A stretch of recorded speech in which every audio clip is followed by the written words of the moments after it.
a lot of it is playing politics with people's lives. We hear every day people concerned about having access to basic things, including a livable income, and businesses talking about what they're going to lose. But really, at the heart of it, when you consider what people are losing when they live under boil water advisories, it's much more. It's hard. Broken promise. One of the signature Liberal campaign promises will not meet its March 2021 deadline. The Indigenous Services Minister, Marc Miller, admitted today there will be at least 22 water drinking advisories in effect past that March 2021 deadline. The government said there will be zero. Federal government has lifted 97 boil water advisories in the last 4 years, but 59 remain now. The minister says that he bears responsibility for the situation. Clean drinking water, of course, as you just heard, necessity, and during the pandemic, this has just highlighted how important it is. It's leaving communities unable to follow public health guidelines. The government hasn't circled a new deadline, though, on the calendar for when the communities who will stay stuck beyond March 2021 will actually get their drinking water. Communities like the Nishkantaga in Northern Ontario have now been totally evacuated, and they haven't had clean drinking water for 25 years. When will the remaining 22 advisories be lifted? Let's find out. Joining us now is the Indigenous Services Minister, Marc Miller. Minister, good to see you here. You admitted that you bear the responsibility for that, which, frankly, we don't see very often, so that was refreshing. When will these 22 advisories be lifted?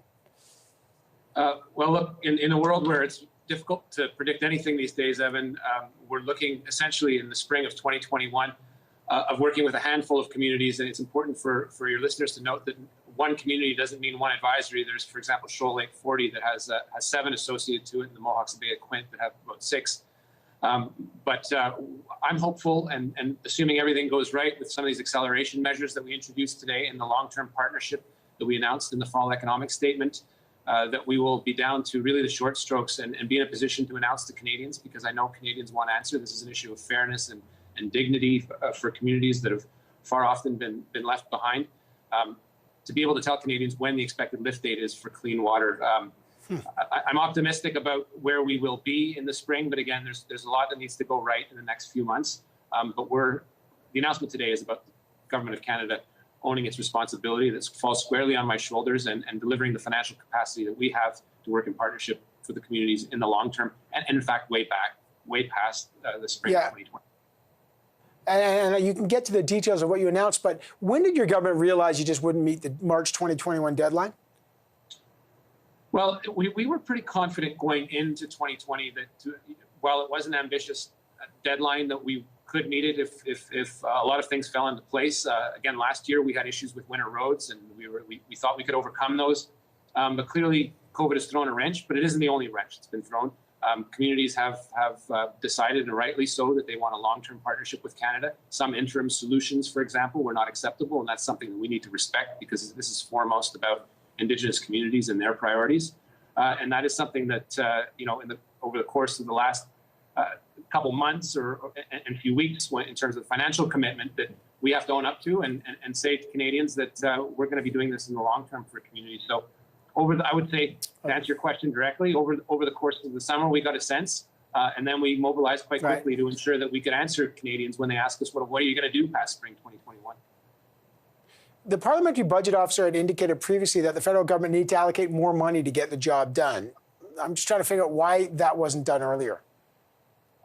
Look, I don't want to compare perhaps apples to oranges. The commitment today goes a bit above, I believe, what the Parliamentary Budget Officer had announced. It is more of a longer-term commitment. We thought that we had the resources, and we were quite confident that we had the resources available to deliver what we had promised the Canadians we would deliver. But over the course, and it's always a continuum of analysis with communities, we've realized that we did have to bring more resources to bear, namely acceleration measures to ensure communities have the capacity to lift those long-term water advisories, and that we were accompanying communities in the long term. I mean, look, if you were to take, I guess, a cynical approach to this and say we only wanted to meet our deadline, this announcement would only be about $200 million. It's not. It's about longer-term operations and maintenance, which has been a long time claim from communities, and walking that path past 2021, where communities don't want to feel like they've been left behind by the Canadian government. I appreciate that, Minister. But I just want to be clear, there's too many factors, but there's still no deadline. So that's interesting. Just before I have you, you were asked about the situation today about the RCMP officer, and there's video of this, who used his truck door to make an arrest of a Inuk man in Nunavut. You had commented earlier calling it dehumanizing and disgraceful. Today, the RCMP seemed to justify the use of force. They said the officer did not, quote, intentionally strike the man. There are no charges for the officer. What do you say about the RCMP's conclusion on this? Well, or the Ottawa police, rather, sorry. I saw what everyone else saw, and I haven't changed my opinion on this. At the same time, I'm not privy to the report or perhaps additional evidence, but you know, what Canadians saw, I saw, and Indigenous communities saw this as something that is far too often a lived experience for far too many of their members, and it is ongoing. It continues to undermine the trust that is so necessary to be had with police forces and those that are key to ensuring the physical integrity of people. And far too often, when you talk about systemic racism, yes, you're talking about one or two incidents, but you're talking about a system that systematically prejudices Indigenous people. So this is part of that continuum, and it does nothing to build any form of trust between Indigenous communities and police services. I really appreciate your time, Minister. Thank you so much. Thank you, Evan.